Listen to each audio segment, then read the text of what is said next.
Život se ne stvara u velikim trenucima, gradi se u tišini jutra, u malim odlukama, u načinu na koji se pojaviš, čak i kad te nitko ne gleda. Dan po dan, jedan dah, jedan korak, jedan izbor, tamo se događa promjena, tamo nastaje snaga. Jurimo za rezultatima, ali nas proces oblikuje. A prava borba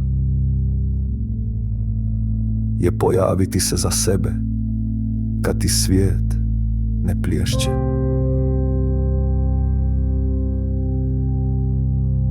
Jer svaka velika priča napisana je jednim običnim danom za drugim.